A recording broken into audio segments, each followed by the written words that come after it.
வீரா கோவக்காரி தான். ஆனால் அவள் கோவத்தில் நல்லது மட்டும்தான் விளையும், கெட்டது நடக்காது.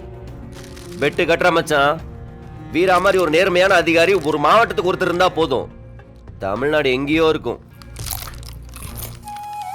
பணம், சொத்து, பதவி இது எதுனாலையும் வீராவோட மனசு சஞ்சலப்பட வைக்க முடியாது. அவளோட தைரியத்துக்கு முன்னாடி எல்லாம் என்னாலே நிற்க முடியாது. கொஞ்சம் யோசிச்சு பாருங்க.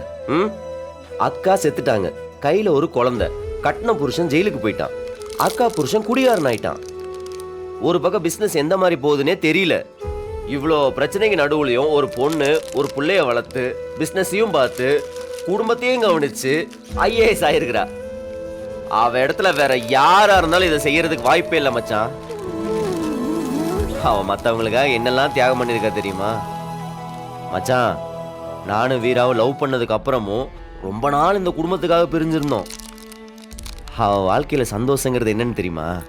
மற்றவங்க முகத்துல சிரிப்பை பார்க்கறது தான். அவ உள்ளுக்குள்ள எவ்வளவு வேணா கஷ்டத்தை வச்சிருப்பா, அதெல்லாம் வெளியே காட்டவே மாட்டான். அவன் மேல இருக்கிற அன்பும் பாசமும் எனக்கு எப்பவுமே குறையாது. வாழ்க்கையில் அடி மேல் அடி வாங்கி வளர்ந்தவங்களோட மனசு வெளியிருந்து பார்க்கும்போது கல் மாதிரி தான் தெரியும், கிட்ட வந்து தொட்டு பார்த்தா தான் தெரியும் பஞ்சை விட சாஃப்டா இருக்கும். வீராவை ஈஸியாக இலக வச்சிடலாம் மச்சான். அதுக்கு ஒரே ஆயுதம் அன்பு மட்டும்தான். மற்ற எது வச்சும் வாய்ப்பே கிடையாது.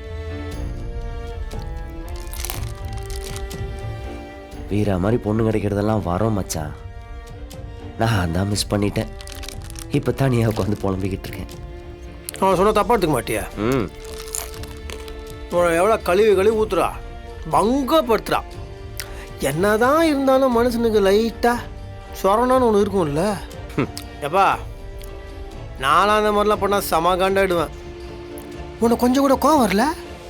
அது எப்படி கோவத்தை மீறி அதுக்குள்ள ஒரு லவ்? ஏன் லவ் பண்ணா என்ன? அதுக்காக காதலிக்காம இருக்க முடியுமா என்ன? அதெல்லாம் அப்படியே தான் இருக்கும், எப்பயுமே மாறாது. அப்புறம் இங்க பாருங்க மச்சான், நீங்களா இருக்க போய் வீராவை பத்தி பேசும்போது நான் அமைதியா இருந்துட்டேன். இதுவே வேற யாராவது பேசியிருந்தாங்கன்னா அப்பி இருப்ப தெரியும். மேபி இங்கிலீஷ் அப்படிலாம் சொல்லாதீங்க மச்சான். அவ தங்கமான புள்ள. என்னடா அவன்?